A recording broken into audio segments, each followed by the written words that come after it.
ओम शांति। 7 फरवरी 2025 के ईश्वरीय महावाक्य। पहले सुनते हैं मुरली के मुख्य पॉइंट्स।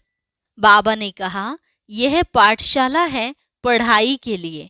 ऐसे नहीं सिर्फ यहाँ बैठकर ही तुम्हें बाप को याद करना है, बल्कि चलते फिरते उठते बैठते भी याद में रहो। याद करते करते तुम शांति धाम में चले जाएंगे। याद करने के लिए खास कहीं बैठना नहीं होता। सब काम काज करते अपने माशूक को याद करने की आदत डालनी है। फिर बाबा ने कहा, तुम्हारी एम ऑब्जेक्ट है लक्ष्मी नारायण बनने की, परंतु पढ़ने बगैर थोड़े ही बनेंगे। यह बाप तो अविनाशी ज्ञान सर्जन है, जो रूहों को ज्ञान इंजेक्शन लगाते हैं। तुम्हें पढ़कर होशियार बनना चाहिए, फिर प्रजा भी बनानी है, तभी लक्ष्मी नारायण जैसा बनेंगे। बाप जानते हैं कई बच्चों की बुद्धि घड़ी घड़ी और तरफ भाग जाती है। एक रस याद में रहने की मेहनत करनी चाहिए। और लास्ट में बाबा ने कहा, आगे चल जब लड़ाई जोर से लगेगी तो तुम्हारे पास ढेर आएंगे और तुम एक एक लाखों की सेवा करेंगे, लेकिन पहले अपनी अवस्था ऐसी होनी चाहिए। ऐसा पास विद ऑनर बनना है जो धर्मराज की सजा ना मिले। कुदृष्टि भी काम का ही अंश है। इस पर जीत पहनो तो जगत जीत बन जाएंगे। और अब सुनते हैं महावाक्यों को विस्तार से। मुरली का सार। मीठे बच्चे, तुम्हें चलते फिरते याद में रहने का अभ्यास करना है। ज्ञान और योग, यही मुख्य दो चीजें हैं। योग माना याद। प्रश्न, अक्लमंद होशियार बच्चे कौन से बोल मुख से नहीं बोलेंगे? उत्तर, हमें योग सिखलाओ, यह बोल अक्लमंद बच्चे नहीं बोलेंगे। बाप को याद करना सीखना होता है क्या? यह पाठशाला है पढ़ने पढ़ाने के लिए। ऐसे नहीं याद करने के लिए कोई खास बैठना है। तुम्हें कर्म करते बाप को याद करने का अभ्यास करना है। ओम शांति। अब रूहानी बाप बैठ रूहानी बच्चों को समझाते हैं। बच्चे जानते हैं रूहानी बाप इस रथ द्वारा हमको समझा रहे हैं। अब जबकि बच्चे हैं तो बाप को व किसी बहन व भाई को कहना कि मुझे बाबा को याद करना सिखलाओ, यह रोंग हो जाता है। तुम कोई छोटी बच्चियां तो नहीं हो ना। यह तो जानते हो मुख्य है रूह, वह तो है अविनाशी, शरीर है विनाशी। बड़ा तो रूह हुआ ना। अज्ञान काल में यह ज्ञान किसको नहीं रहता है कि हम आत्मा हैं, शरीर द्वारा बोलते हैं, देह अभिमान में आकर ही बोलते हैं मैं यह करता हूं। अभी तुम देही अभिमानी बने हो। जानते हो आत्मा कहती है मैं इस शरीर द्वारा बोलती हूं, कर्म करती हूं। आत्मा मेल है। बाप समझाते हैं यह बोल बहुत करके सुने जाते हैं। कहते हैं हमको योग में बिठाओ।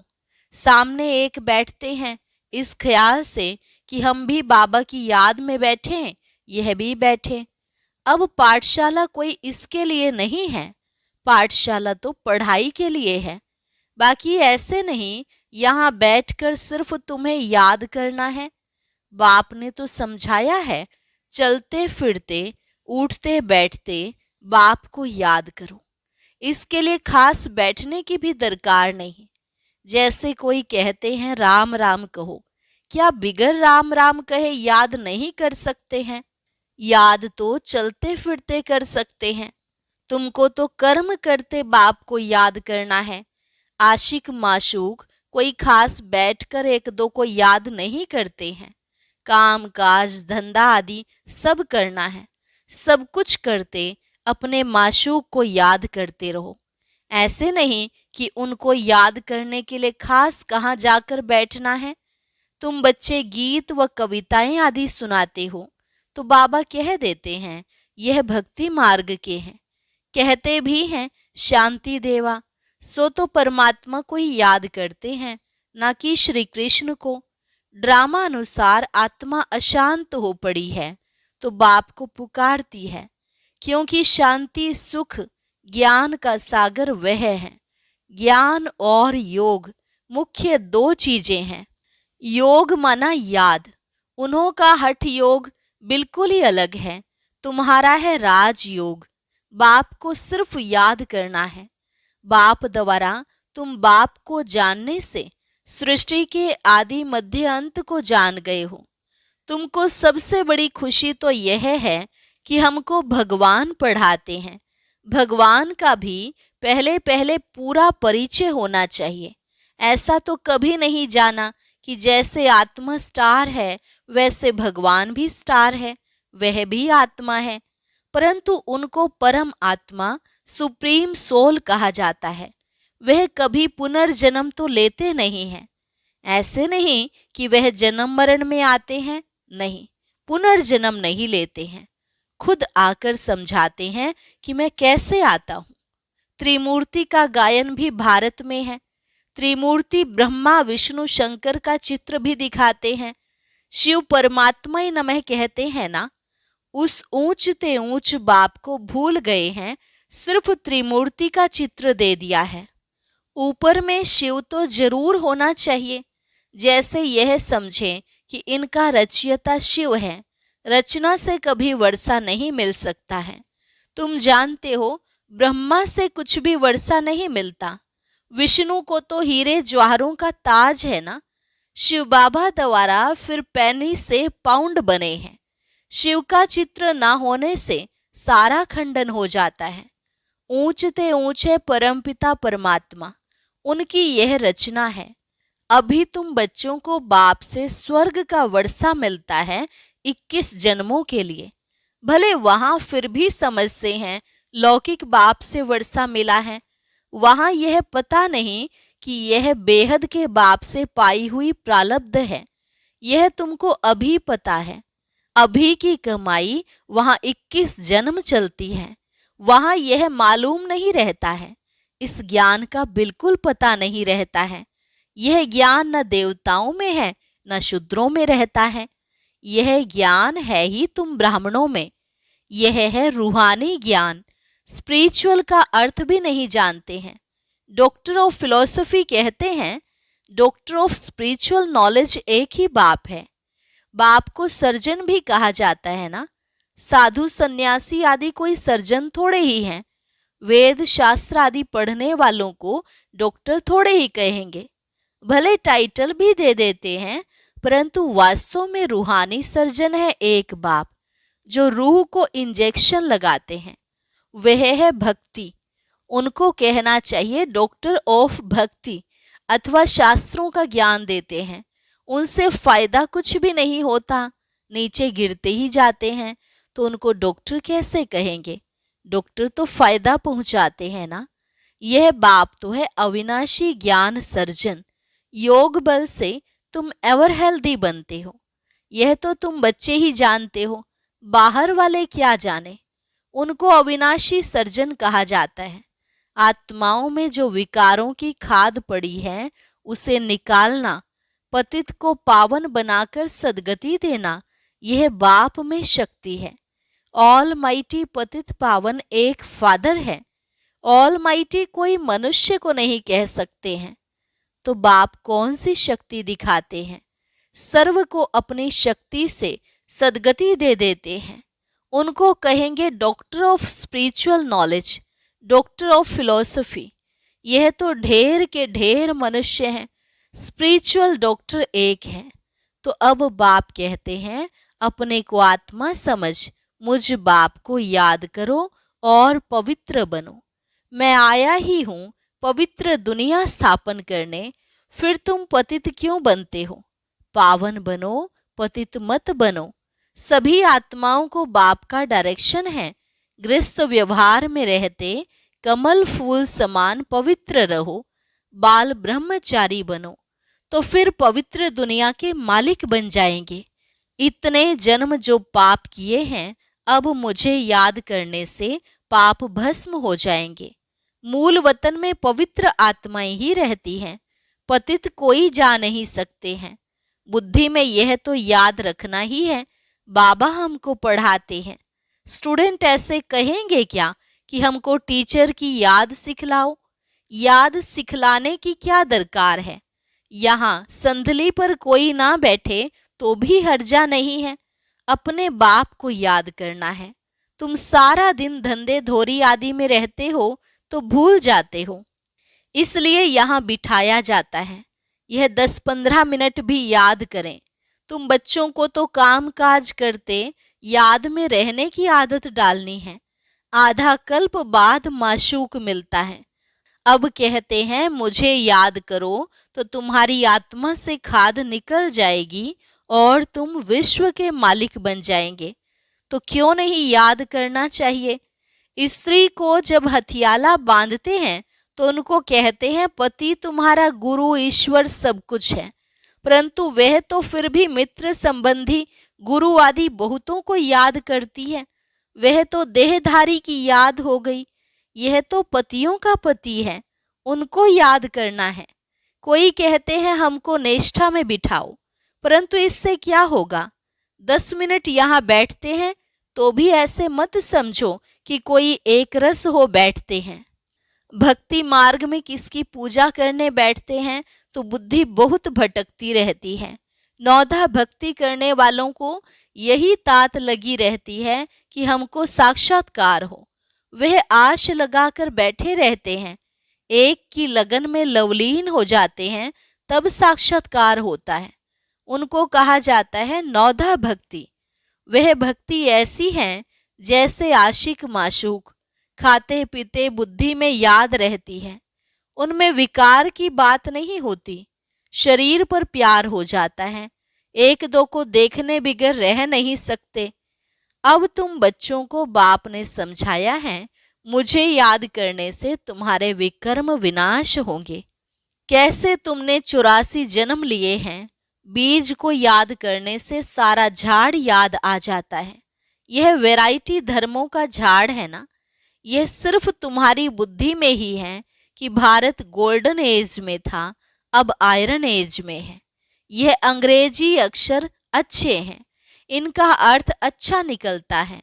आत्मा सच्चा सोना होती है, फिर उनमें खाद पड़ती है, अभी बिल्कुल झूठी हो गई है। इनको कहा जाता है आयरन एजिड। आत्माएं आयरन एजिड होने से जेवर भी ऐसा हो गया है। अभी बाप कहते हैं मैं पतित पावन हूं, मामेकम याद करो। तुम मुझे बुलाते हो कि हे पतित पावन आओ। मैं कल्प कल्प आकर तुमको यह युक्ति बतलाता हूं। मन मना भव, मध्याजी भव, अर्थात स्वर्ग के मालिक बनो। कोई कहते हैं हमको योग में बहुत मजा आता है, ज्ञान में इतना मजा नहीं, बस योग करके यह भागेंगे, योग ही अच्छा लगता है। कहते हैं हमको तो शांति चाहिए। अच्छा, बाप को तो कहाँ भी बैठ याद करो। याद करते करते तुम शांति धाम में चले जाएंगे। इसमें योग सिखलाने की बात ही नहीं है, बाप को याद करना है। ऐसे बहुत हैं जो सेंटर्स पर जाकर आधा पौना घंटा बैठते हैं, कहते हैं हमको निष्ठा कराओ, या तो कहेंगे बाबा ने प्रोग्राम दिया है निष्ठा का। यहाँ बाबा कहते हैं चलते फिरते याद में रहो। ना से तो बैठना अच्छा है, बाबा मना नहीं करते हैं, भले सारी रात बैठो, परंतु ऐसी आदत थोड़े ही डालनी है कि बस रात को ही याद करना है। आदत यह डालनी है कि काम काज करते याद करना है। इसमें बड़ी मेहनत है, बुद्धि घड़ी घड़ी और तरफ भाग जाती है। भक्ति मार्ग में भी बुद्धि भाग जाती है, फिर अपने को चुटकी काटते हैं। सच्चे भक्त जो होते हैं उनकी बात करते हैं, तो यहाँ भी अपने साथ ऐसी ऐसी बातें करनी चाहिए। बाबा को क्यों नहीं याद किया?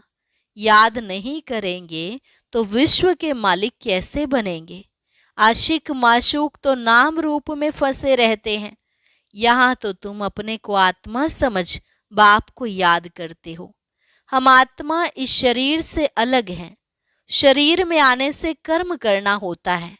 बहुत ऐसे भी हैं जो कहते हैं हम दीदार करें। अब दीदार क्या करेंगे? वह तो बिंदी है ना। अच्छा, कोई कहते हैं श्री कृष्ण का दीदार करें। श्री कृष्ण का तो चित्र भी है ना। जो जड़ हैं सो फिर चैतन्य में देखेंगे। इससे फायदा क्या हुआ?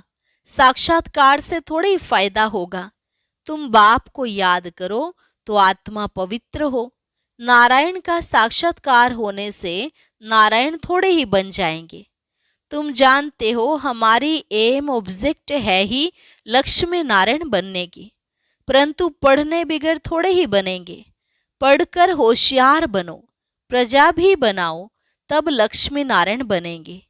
मेहनत है, पास विद ऑनर होना चाहिए, जो धर्मराज की सजा न मिले। यह मुरब्बी बच्चा भी साथ है। यह भी कहते हैं तुम तीखे जा सकते हो। बाबा के ऊपर तो कितना बोझा है, सारा दिन कितने ख्यालात करने पड़ते हैं। हम इतना याद नहीं कर सकते हैं। भोजन पर थोड़ी याद रहती, फिर भूल जाते हैं। समझता हूँ बाबा और हम दोनों सैर करते हैं। सैर करते करते बाबा को भूल जाता हूँ। खिसकनी वस्तु है ना, घड़ी घड़ी याद खिसक जाती है। इसमें बहुत मेहनत है। याद से ही आत्मा पवित्र होनी है। बहुतों को पढ़ाएंगे तो ऊंच पद पाएंगे। जो अच्छा समझते हैं वह अच्छा पद पाएंगे। प्रदर्शनी में कितनी प्रजा बनती है। तुम एक एक लाखों की सेवा करेंगे और फिर अपनी भी अवस्था ऐसी चाहिए। कर्मातीत अवस्था हो जाएगी, फिर शरीर नहीं रहेगा। आगे चल तुम समझेंगे। अब लड़ाई जोर हो जाएगी, फिर ढेर तुम्हारे पास आते रहेंगे। महिमा बढ़ती जाएगी। अंत में सन्यासी भी आएंगे, बाप को याद करने लग पड़ेंगे। उनका पार्ट ही मुक्ति धाम में जाने का है। नॉलेज तो लेंगे नहीं। तुम्हारा मैसेज सभी आत्माओं तक पहुंचना है। अखबारों द्वारा बहुत सुनेंगे। कितने गांव हैं, सबको पैगाम देना है। मैसेंजर पैगंबर तुम ही हो। पतित से पावन बनाने वाला और कोई है नहीं सिवाय बाप के। ऐसे नहीं कि धर्म स्थापक किसको पावन बनाते हैं। उनका धर्म तो वृद्धि को पाना है। वह वापस जाने का रास्ता कैसे बताएंगे? सर्व का सदगति दाता एक है। तुम बच्चों को अब पवित्र जरूर बनना है। बहुत हैं जो पवित्र नहीं रहते हैं। काम महाशत्रु है ना। अच्छे अच्छे बच्चे गिर पड़ते हैं। कुदृष्टि भी काम का ही अंश है। यह बड़ा शैतान है। बाप कहते हैं इस पर जीत पहनो तो जगत जीत बन जाएंगे। अच्छा, मीठे मीठे सिकिलधे बच्चों प्रति माता पिता बाप दादा का याद प्यार और गुड मॉर्निंग। रूहानी बाप की रूहानी बच्चों को नमस्ते। रूहानी बच्चों की रूहानी बाप दादा को नमस्ते नमस्ते, गुड मॉर्निंग। धारणा के लिए मुख्य सार। पहली पॉइंट, काम काज करते याद में रहने की आदत डालनी है। बाप के साथ जाने व पावन नई दुनिया का मालिक बनने के लिए पवित्र जरूर बनना है। दूसरी पॉइंट, ऊंच पद पाने के लिए बहुतों की सेवा करनी है, बहुतों को पढ़ाना है। मैसेंजर बन यह मैसेज सभी तक पहुंचाना है। वरदान, स्नेह की गोद में आंतरिक सुख व सर्व शक्तियों का अनुभव करने वाले यथार्थ पुरुषार्थी भव। स्नेह की गोद में आंतरिक सुख व सर्व शक्तियों का अनुभव करने वाले यथार्थ पुरुषार्थी भव। जो यथार्थ पुरुषार्थी हैं वे कभी मेहनत व थकावट का अनुभव नहीं करते, सदा मोहब्बत में मस्त रहते हैं। वे संकल्प से भी सरेंडर होने के कारण अनुभव करते कि हमें बाप दादा चला रहा है। मेहनत के पांव से नहीं, लेकिन स्नेह की गोदी में चल रहे हैं। स्नेह की गोद में सर्व प्राप्तियों की अनुभूति होने के कारण वह चलते नहीं, लेकिन सदा खुशी में, आंतरिक सुख में, सर्व शक्तियों के अनुभव में उड़ते रहते हैं। स्लोगन, निश्चय रूपी फाउंडेशन पक्का है तो श्रेष्ठ जीवन का अनुभव स्वतः होता है। निश्चय रूपी फाउंडेशन पक्का है तो तो श्रेष्ठ जीवन का अनुभव स्वतः होता है। ओम शांति। इस फरवरी मास में हर कोई अपने अपने तरीके से प्यारे शिव बाबा का संदेश फैला रहा है। ऐसे शुभ अवसर पर आपके लिए एक विशेष वीडियो तैयार की गई है, जिसे आप प्रभात फेरी या शिवरात्रि के कार्यक्रमों में उपयोग कर सकते हैं। इस वीडियो को अवश्य सुनें और फिर सेवाओं में इसका उपयोग भी करें।